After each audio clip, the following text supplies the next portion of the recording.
Hi there, everyone. David Meade here. Thank you so much for taking the time to join us today. We have got a fantastic session planned for you, I promise. Full of interactivity, full of learning, and we just might, have good crack as well, I promise. Now, if you want to get the best out of the session, do me a favour. We're about 12 and a half years into the pandemic now, so you know how to use your camera and microphone. So come on, stick your camera on. Don't be so miserable.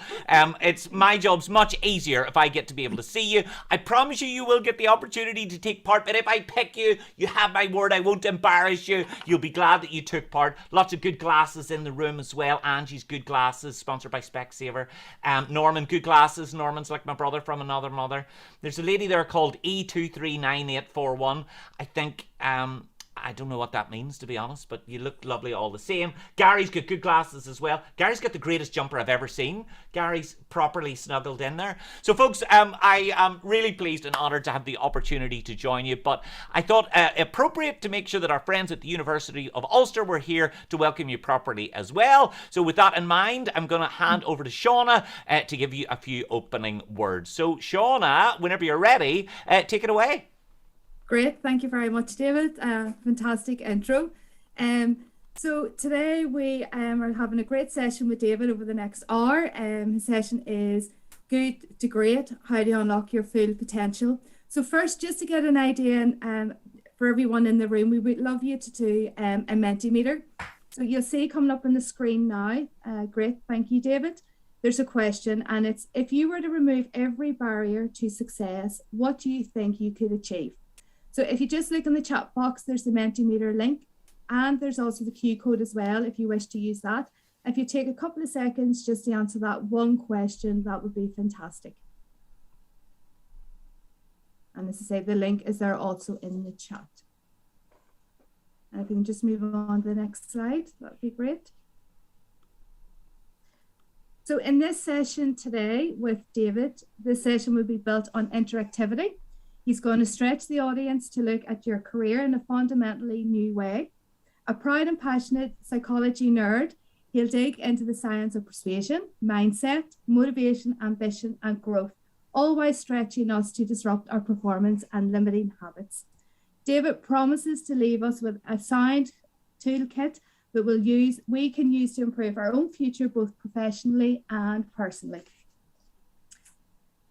I'm sure everybody in this room knows David, but just to give a wee recap about him, David Meade is a world-class international corporate speaker, performer and TV personality with a renowned reputation for helping organisations work more effectively. He was just telling us that as soon as he finishes this session, he's on a flight to Portugal for another corporate event that's going on. David is trusted by Apple, Facebook, Google, Deloitte, and PwC. His mind reading and mentalist skills impress and baffle worldwide audiences, making his keynotes hard to forget. His sought after services are applicable to any industry, engagement, occasion, and always guarantees high energetic, fun, and engaging session. I know personally for me, I have been looking forward to this session all week, and I'm sure every one of you will too. So I'm just going to hand over to the man himself and pass over to David. Thank you. Lovely. Thank you very much indeed, Shauna. I'm sorry to hear that you've been looking forward to it. Here, imagine it's useless. It might be useless. This might be the worst use of our time this afternoon, but nonetheless, it is great to have but it is great to have so many of you here. And gosh, what an extraordinary couple of years we've all had. I think as individuals, as teams, even in our organizations and while studying, we've had to navigate so much incredible uncertainty. But the truth is, every single one of us, at least all 50 of us that are on this session now, have managed to get through that. My job today is to equip you with some brand new tools and techniques that will help you move from good to great, that I promise you, you'll be able to apply and employ straight away. Now, if you haven't seen me speak before, only fair that I should give you a bit of an introduction to me. My primary career was as a university lecturer at the University of Ulster. So if you went anywhere else before you joined UU, I want you to know you're dead to me. But in in that role, I looked at things like decision making. What is it that makes a great decision? One that you can stand by, not only at the point at which you make it, but across the entire life of that decision. Decisions are the oxygen of great careers. And if you're not making and taking them all the time, you're already starting to slow down. Motivation and engagement. You know the crack. You've seen this before. Two people working on the same desk in the same pay scale, looking out the same window, but for some reason performing dramatically differently. What is it that separates them? I work a lot in persuasion and sales. I teach individuals and teams how to hear the word yes more often. Whether you're trying to get them to buy something or to change their behavior. Resilience is important too. Oh, and body language interpretation, which I have already started in this Zoom room and will diagnose all manner of anger issues by the time the session finishes. And goals and planning. Did you know that some goals, just by the way that we write them and communicate them inside or outside of our teams, are dramatically more or less likely to be achieved just because of the words that we use? Now, I call these soft skills or mindful business skills. The reason I do is it doesn't matter what you're studying at the moment, doesn't matter what your role or your ambition is, you're going to leave this session with something that you can use. And it's really important to me that you leave with something practical, because especially when we're attending a virtual event, it is so easy, I think, to sit there as a passenger, just hear the material and not apply it. But I promise you, if you lean into the way the content works, you will leave with things that will help you grow yourself, grow your career, and grow those next steps. By the way, how fancy is my new camera? Huh? It's like a wee robot. It moves left to right. I'm very lonely. This is what I'm spent my money on these days. The pandemic has been great. But the fact is, the world has changed. Who would have believed 3 years ago now that our entire businesses and all of our relationships are mediated by these teeny tiny boxes? And your success in the next stage of your career is absolutely driven by your ability to make the most out of this space. And every time I think about uncertainty like this, I'm reminded of this guy. Now, don't worry, you won't know who he is. His name is Cliff Young. Cliff was a 61-year-old potato farmer from Sydney, Australia. And in 1983 in Sydney, they announced they were going to do their first ever ultra marathon. Now, you can tell to look at me, I'm not much of a marathon runner. But if you do know anything about it, a marathon is 544, the ultra marathon at least, 544 grueling miles. This is an extraordinary challenge. Now, he was a farmer, so he's never ran a race before, either as an amateur or even as a professional. But he decided, I'm going to give it a go. It might be the most Australian thing I've ever heard.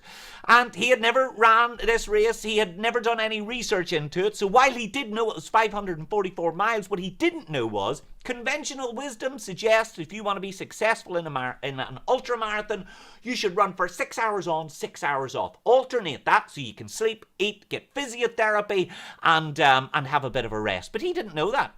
So he rocked up to the start line in his farming gear, in 2-inch steel toe cap boots. He was in denim jeans and wearing leather overalls. At the time, local newspapers thought he was an idiot. They took photographs of him, put them on the front of the paper. Everybody thought he was a loon.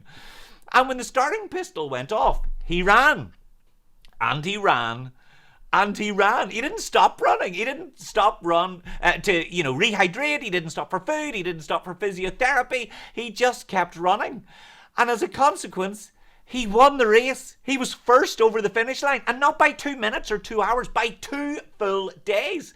And in doing so, he changed the way that we look at ultra marathons forever. And now some people use his technique. But why did that happen? Well, he didn't have a playbook. He didn't have a formula. He didn't have rules to follow. He simply saw a challenge in front of himself and decided to run towards it. And the truth is, it's exactly the same for many of us at this moment. While we are 2 years into this weird and wonderful journey, it's our job to make and take the next steps that will help drive our careers in the future. It's our job to be intentional and to design it, not to wait for someone else somewhere else to guide it.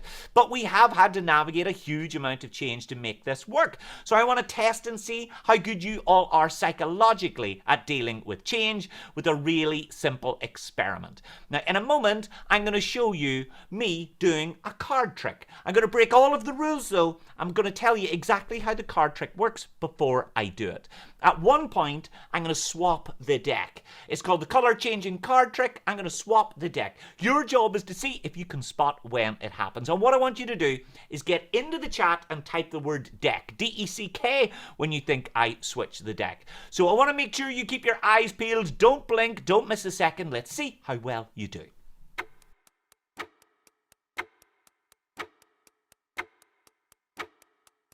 I'd like to perform the incredible color-changing card trick using a blue back deck of cards. The premise is simple. Claire, you can choose any card that you like. Okay, let's see. I'm going to go for this one. Now, I want to be absolutely clear here that this is fair. This is a real deck of cards in a random order. There's no way anybody could know in advance what card Claire might pick. So let's take a look at her random selection. Okay, let's see. The 3 of clubs. Now, the 3 of clubs goes right into the middle of the deck, and this is where the magic happens. I'm going to spread the cards out across the table, and when I give a magical click, you can see that the 3 of clubs now has a blue back. Not terribly magical, I hear you say, until we look at the rest of the cards and realize every single one of those now has a red back, and that is the incredible color-changing card trick.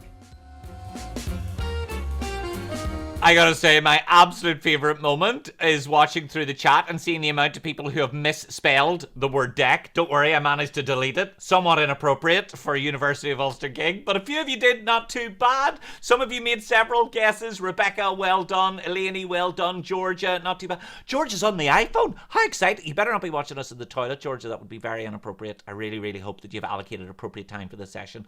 Anyway, the truth is that you know you're not here to learn about card tricks, how to work out how magicians do that sort of thing. What we're actually here for is to reimagine the way that we plan, design, and take actions to drive our career forward. Ultimately, I hope at the end of this session that you're given a slightly different perspective.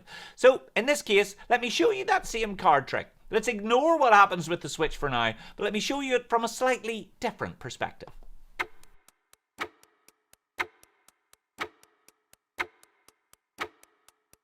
I'd like to perform the incredible color-changing card trick using a blue back deck of cards. The premise is simple. Claire, you can choose any card that you like. Okay, let's see.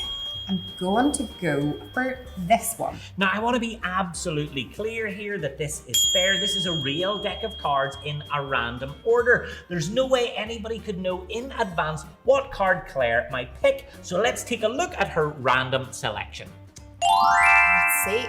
The 3 of clubs. Now, the 3 of clubs goes right into the middle of the deck, and this is where the magic happens. I'm going to spread the cards out across the table, and when I give a magical click, you can see that the 3 of clubs now has a blue back. Not terribly magical, I hear you say, until we look at the rest of the cards and realize every single one of those now has a red back, and that is the incredible color-changing card trick. It's so fun to watch people watch this on the gallery view, by the way, because a few of you definitely saw this when we did the session last year, and a few of you still looked surprised. Seamus and Gary and Rachel. I mean, you've seen this before, guys. You should be able to remember what happens.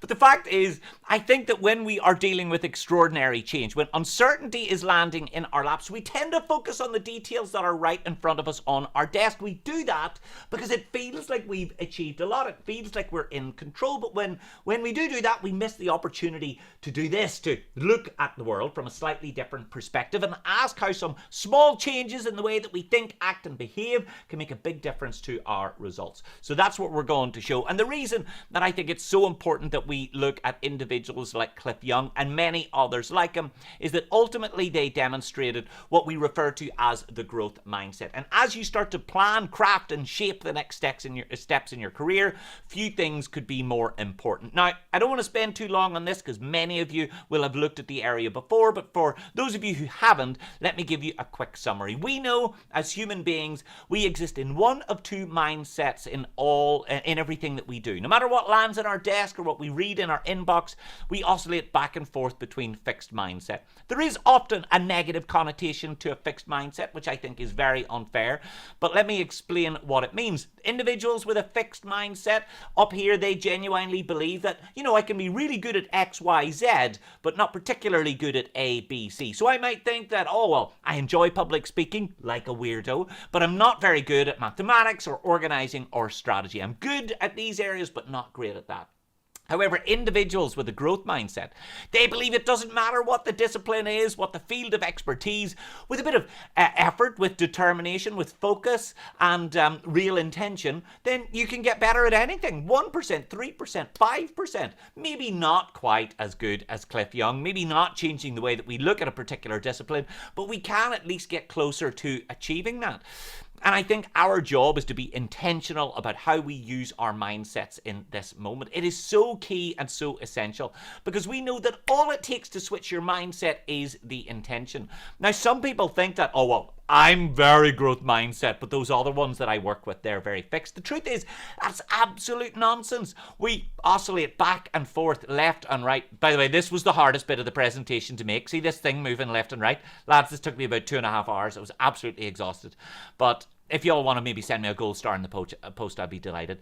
So we know that we oscillate back and forth depending on our own expectations of what's going on. So I want to first of all ask you to do something for me. Everyone, do me a favor right now. Get out your mobile phones. I want to get your mobile phone out, please. Mobile phone out and wave it towards the screen. Let me see your mobile phone. Look, you're on the TV, everybody. How exciting.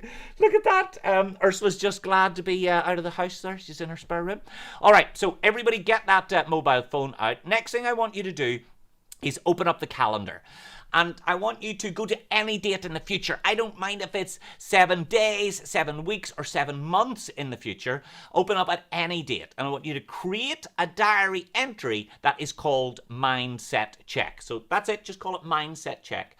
And then I want you to save it. Now, here's the wonderful thing. You're going to forget that you did that. And months from now, this is going to appear on your screen. And you're going to go, do you remember your boy, the four-eyed balloon? I didn't realize Chris Evans was from Belfast. A couple of you were thinking Michael Gove, which is significantly more offensive, by the way. I'm going to immediately remove you from the Zoom room.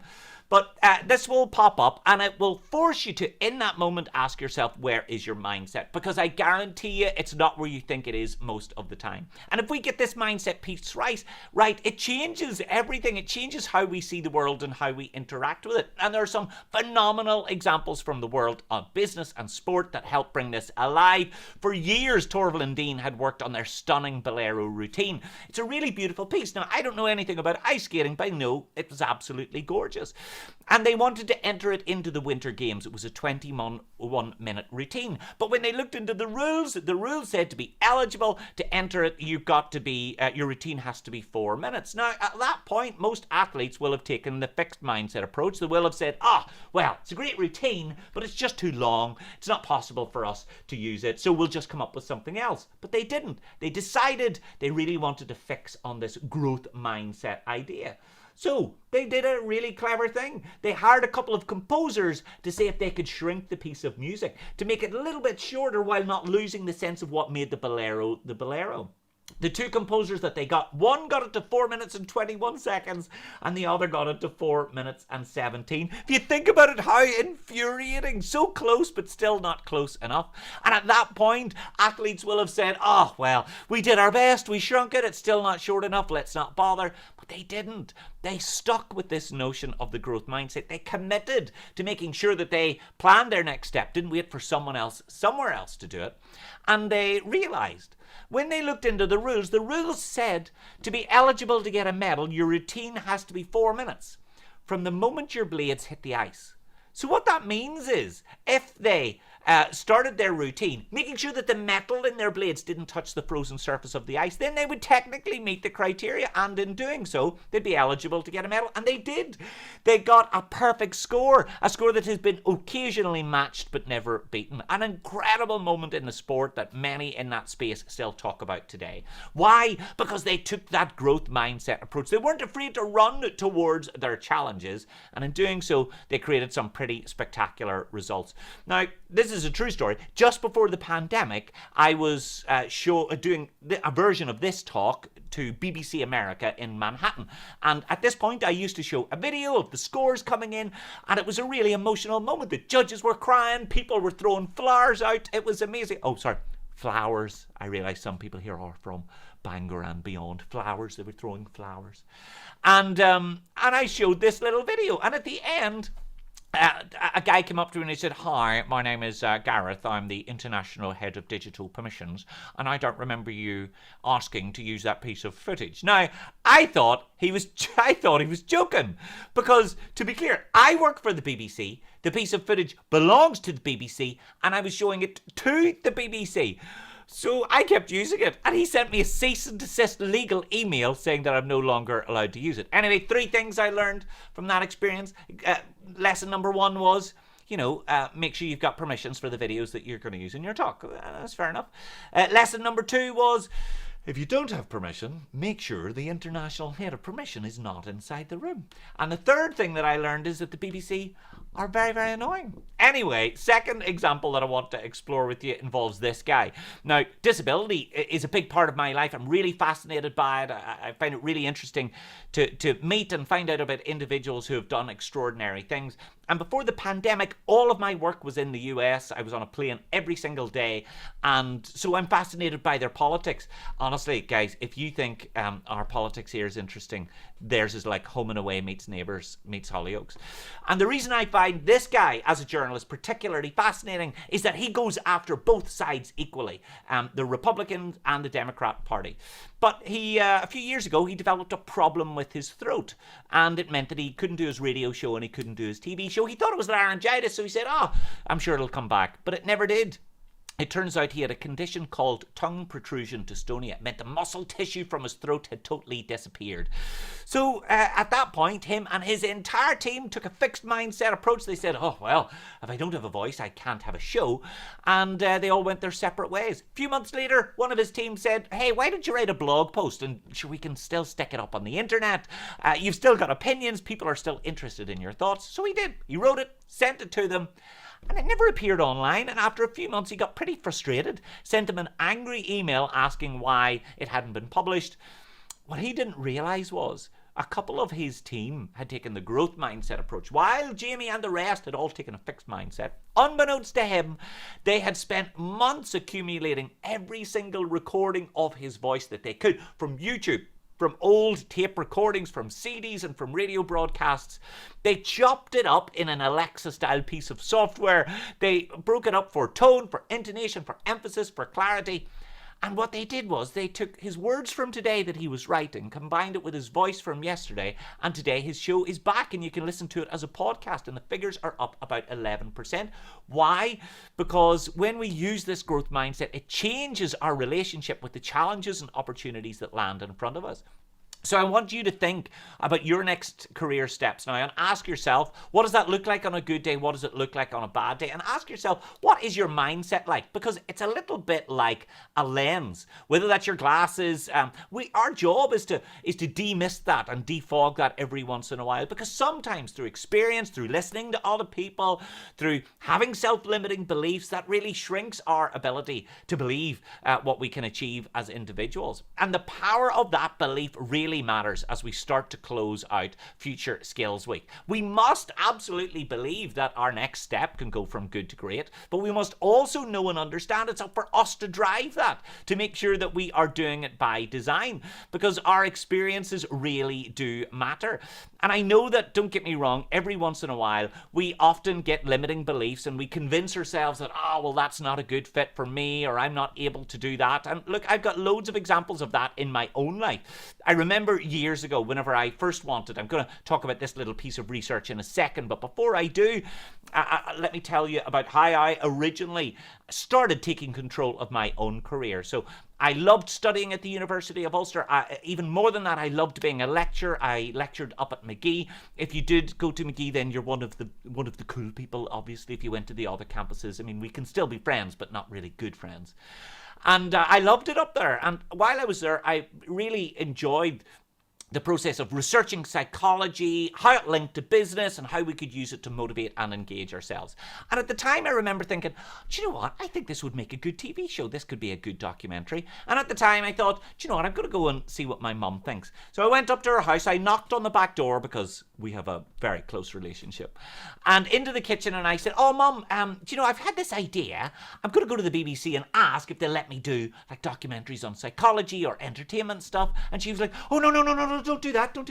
And I said, why? She said, well, what if they say no? And I remember thinking, well, what if they say yes?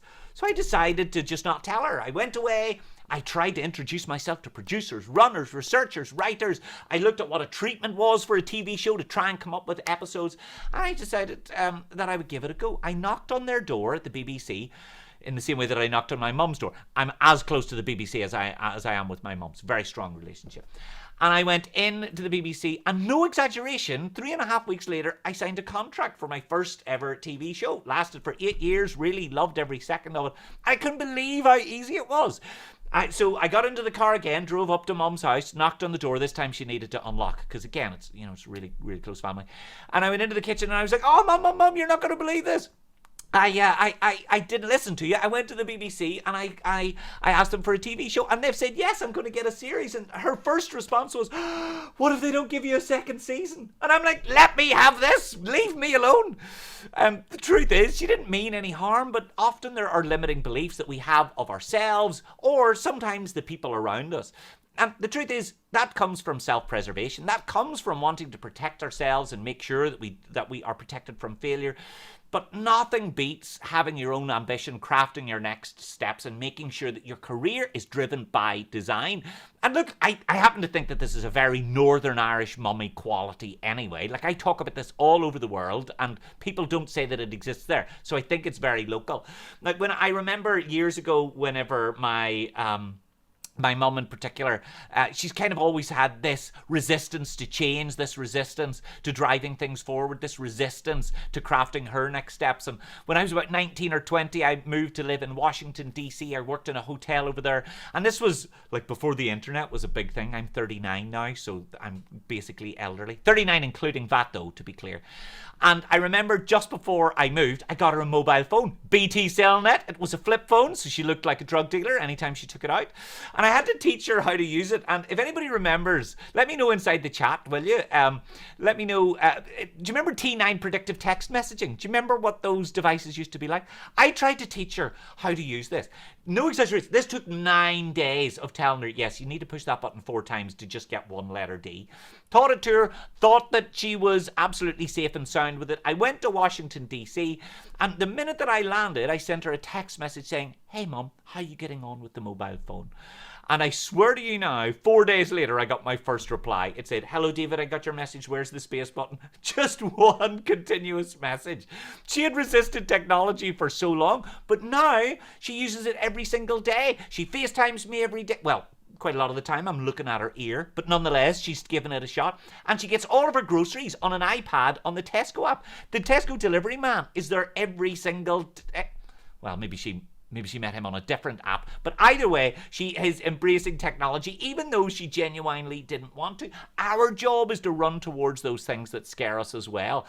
And I know how challenging it can be, and I know how powerful those limiting beliefs are. But the truth is, if you make a decision about what the next step of your career is, you can fix a bad decision, but you can't fix indecision. So I want to talk to you specifically about this fascinating piece of work from Alison Woods Brooks that hopefully will give you some food for thought. And the way that this worked was they wanted to test and see how our self-talk affected our performance in an area that we knew nothing about. So here's what they did. They got loads of people randomly to apply to take part in this study, didn't tell them what they would be doing, and unbeknownst to them, they were accidentally volunteering to take part in a study around karaoke. Absolutely my idea of hell. They needed to sing to people that they knew and to strangers as well. And the researcher divided people into 3 groups. There was a control group, but there was also one group that told themselves over and over and over, I'm anxious, I'm anxious, I'm nervous, I'm anxious, I'm anxious. They repeated that for 3 minutes before they went on stage. Another group constantly recited the phrase, I'm excited, I'm excited, I'm excited, I'm buzzing, I'm looking forward to this. And the results were absolutely incredible.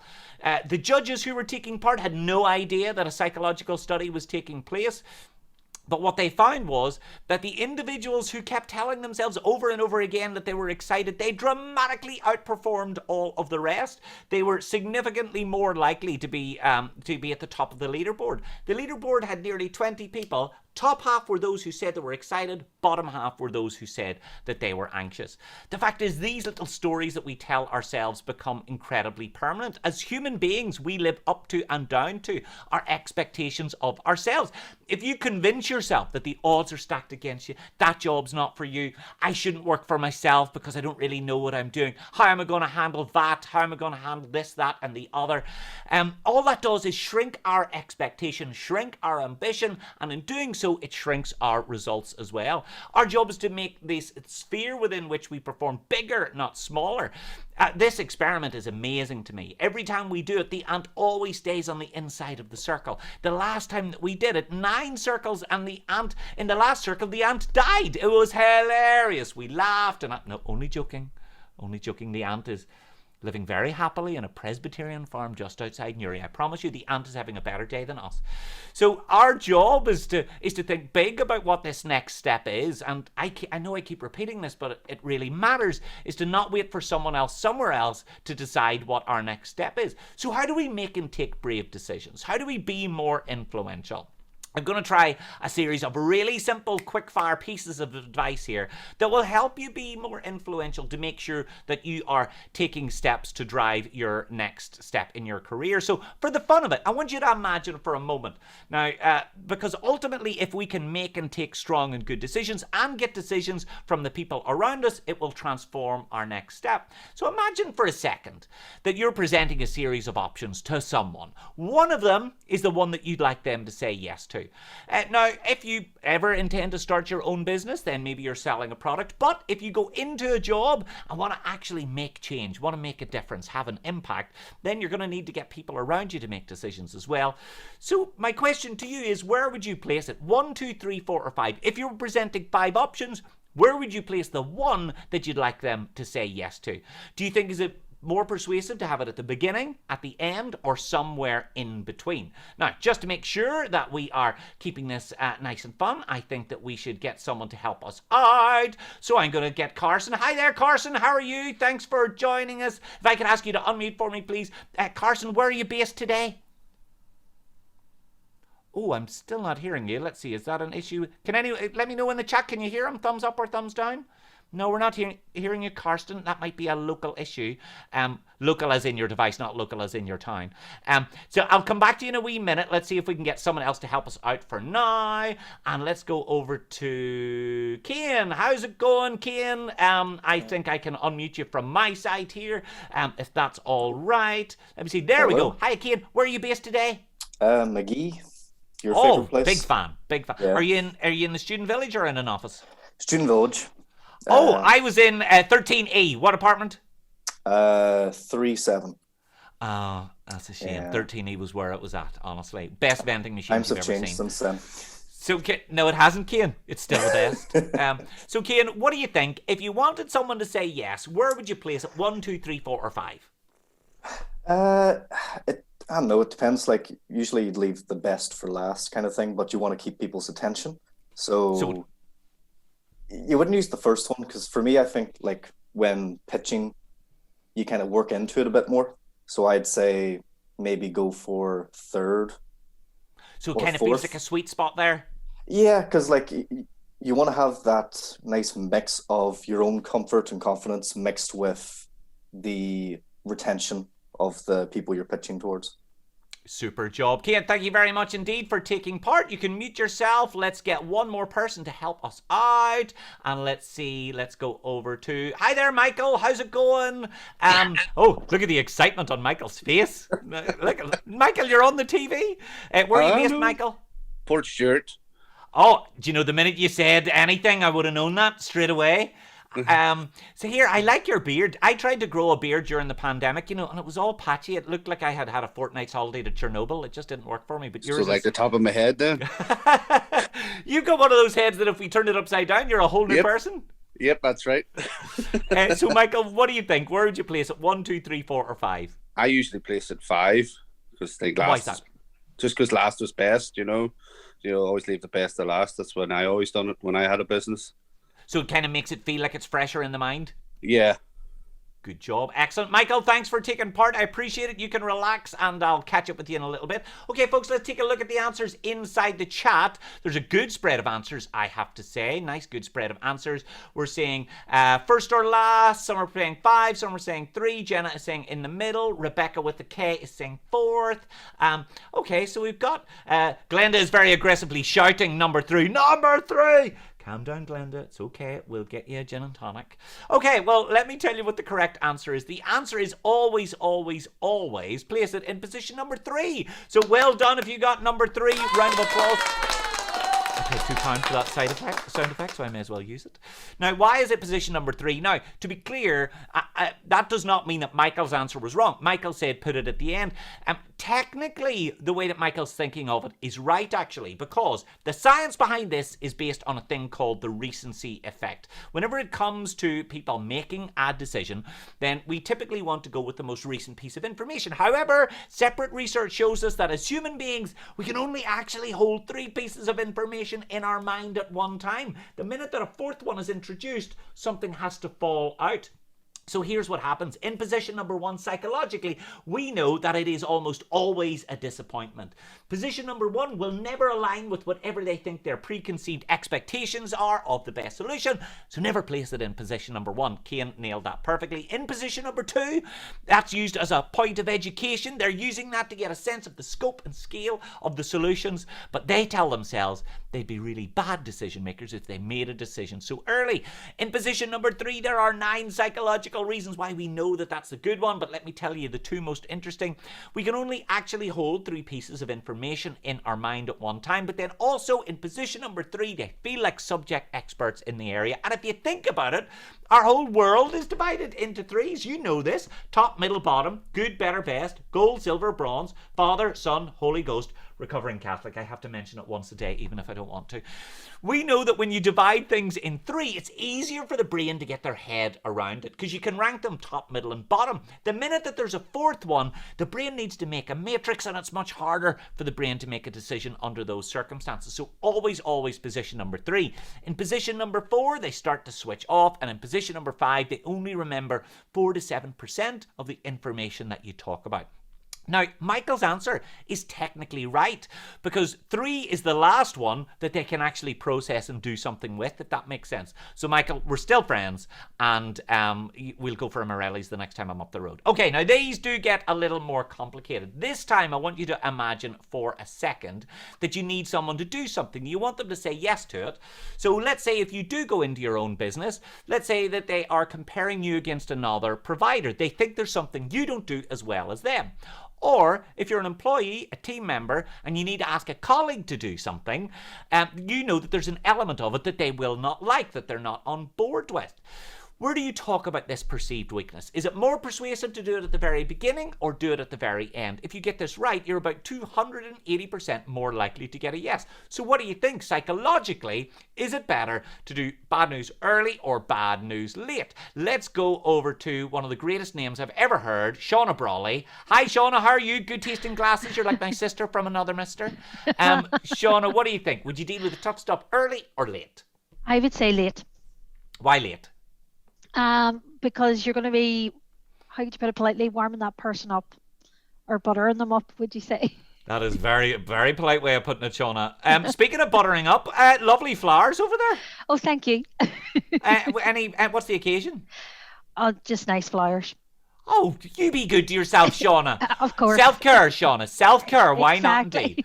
All right. Thank you so much indeed, Shauna. You can relax. We will get an answer from somebody else. Let's see who we can get. Let's go over to Angie's hiding. So we may as well. Angie's like hiding like this. She's saying, if I hide behind my hand, then I'm definitely invisible. Hello, Angie. How are you?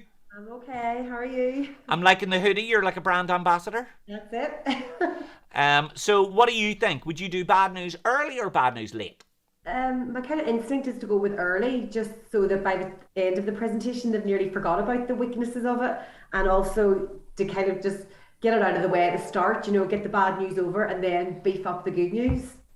Wow, that's quite manipulative, Angie, as it goes there, just hiding the bad news. It tells me a lot about your approach to relationships, Angie, but good answer all the same. Thanks, Angie. You can relax. Now, let me see inside the chat then, everyone. Let me know bad news early, bad news late. Where would you put it? What is your instinct? What is your feeling?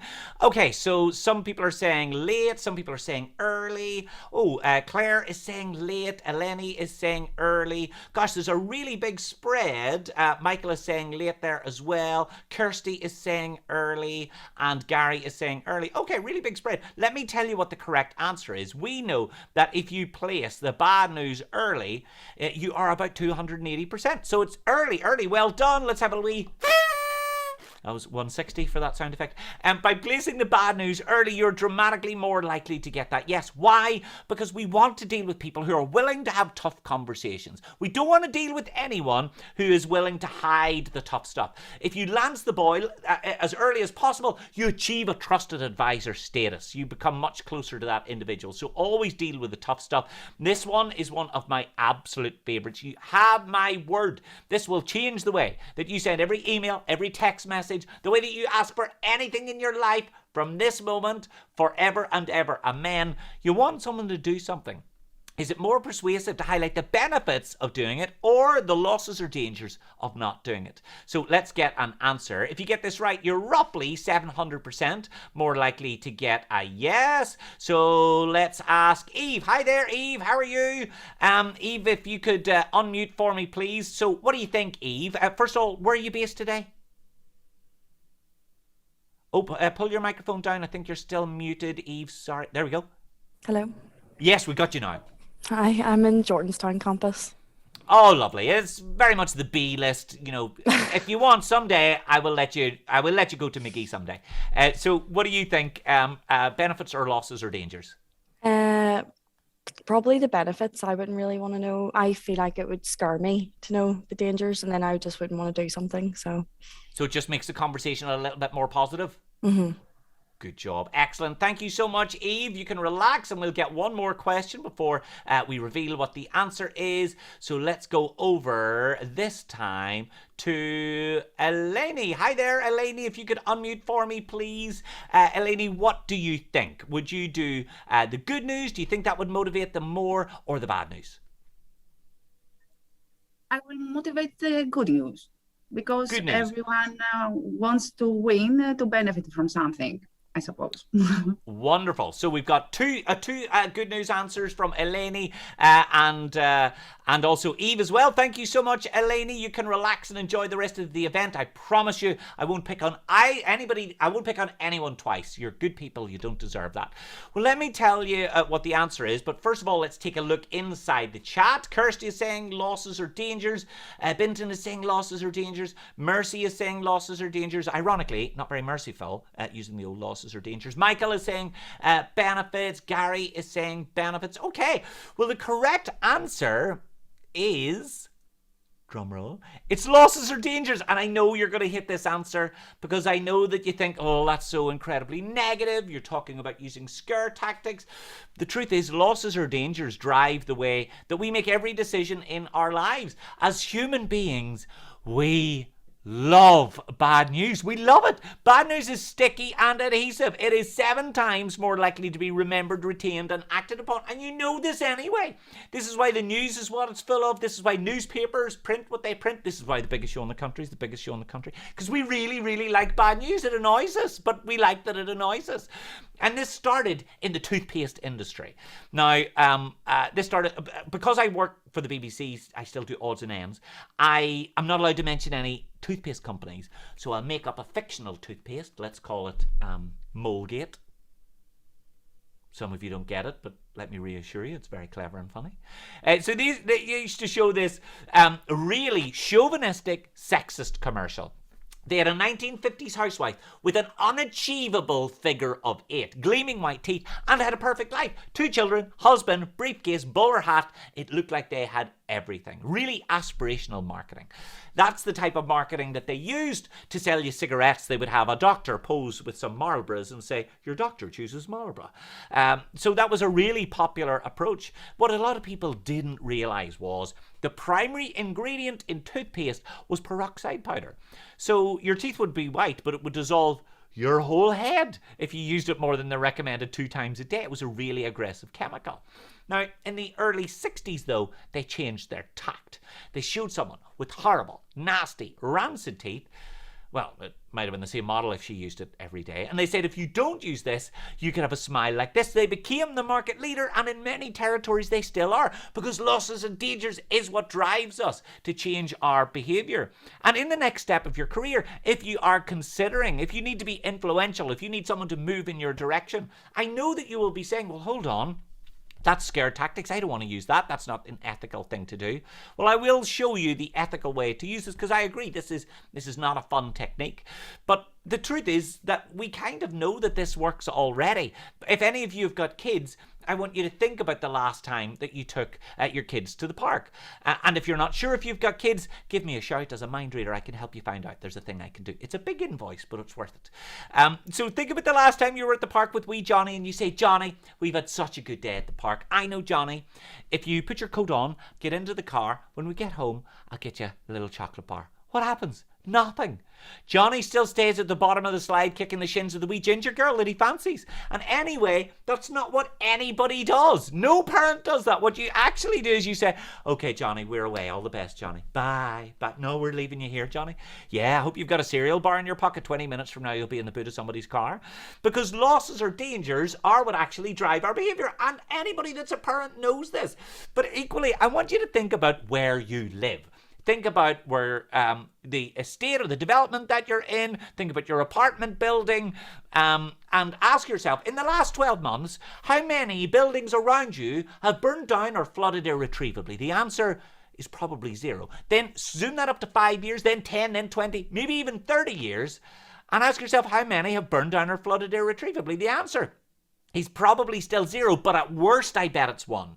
However, if you look into the statistics, we're all massively overpaying on insurance policies that statistically we will almost certainly never draw upon. And we're overinsured because there's a certain amount of ego attached to the insurance amount. So we're overinsured for far beyond the replacement value of the items that we own, because we kind of feel good if our insurance policy is like 12 million. I think my mum's insurance policy is 1.5 million. She's in a 2-bedroom mid-terrace. You could build half of Lurgan with the payout from that insurance policy. So the fact is that losses or dangers are what drive us to make decisions and to take actions. But as I mentioned earlier, this is not an ethical thing to do. If you say in the next step in your career to someone that, oh, you better do this or you're going to get this, that's what used to happen in Belfast in the 70s. That doesn't really work anymore. So we've got to think of a better way of doing this. So we know that losses or dangers, if you use losses or dangers, then you are 7 times more likely to get a yes. However, if you want to do it ethically, instead of using losses or dangers, take the unique benefits of the course of action that you recommend and position them as benefits lost. So instead of saying, hey, if you don't do what I recommend, you're screwed, instead say, well, look, you know, if we make this decision, then we're safer from this point of view. We've got better supply chain. We get better value if we buy it early, if we buy in bulk, for instance. But if we don't do that, it'll cost us more money. So does that make sense? I realize this is a little high concept. So instead of saying, oh, we're going to lose a fortune, instead position it positively and say, well, if we do this, we'll save a fortune. If we do that, position it as benefits lost. It's not quite as powerful. It's about 500% more likely to get a yes instead of 700%. But it is a really potent way of using the psychology.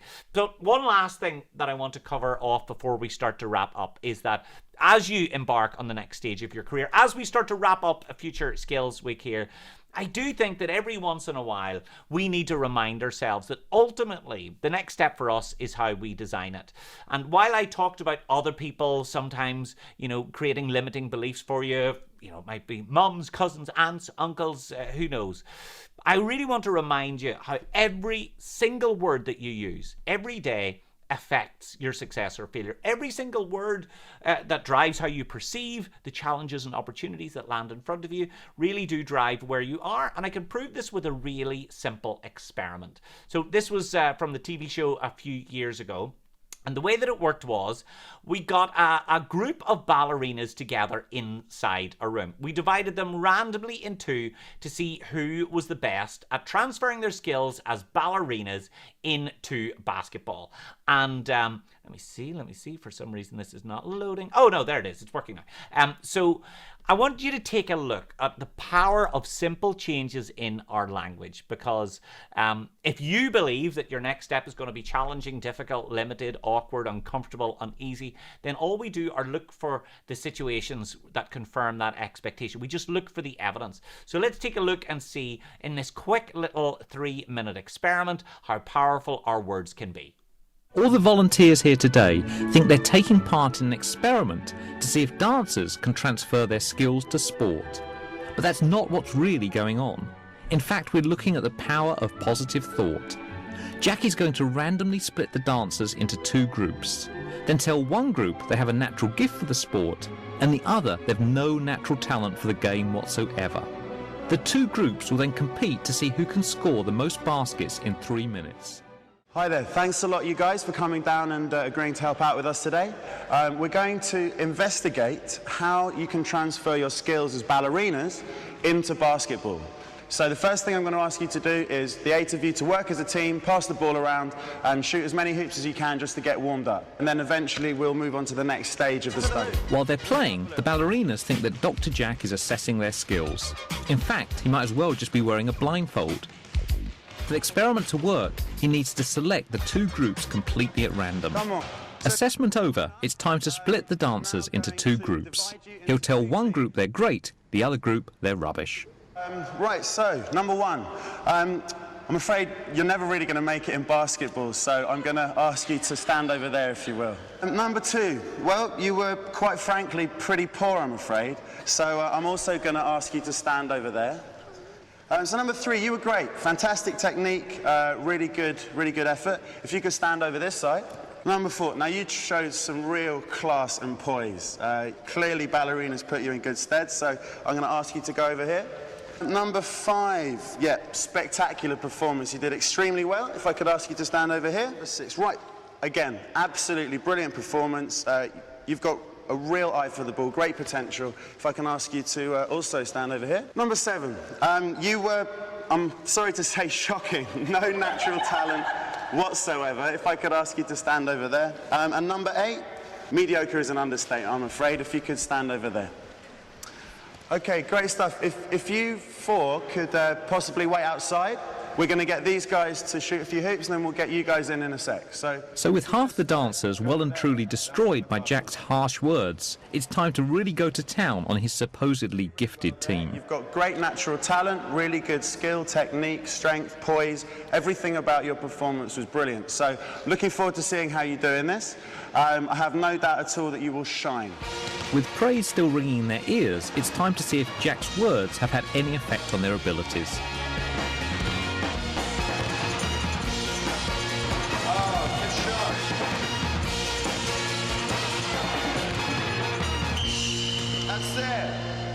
Time's up, and at the end of 3 minutes, Jack's gifted team have scored a whopping 18 baskets. Now it's time for our second team to do the same task. And just in case they've forgotten the abuse that Jack gave them earlier, there's just time for a little bit more.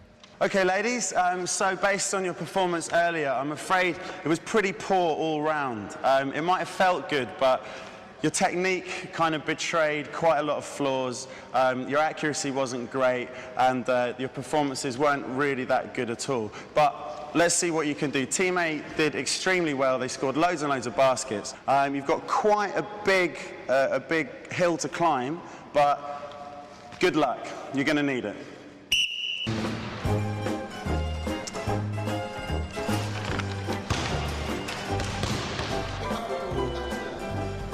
Jack's negative words seem to be having an effect. They're missing many more baskets than they're actually scoring.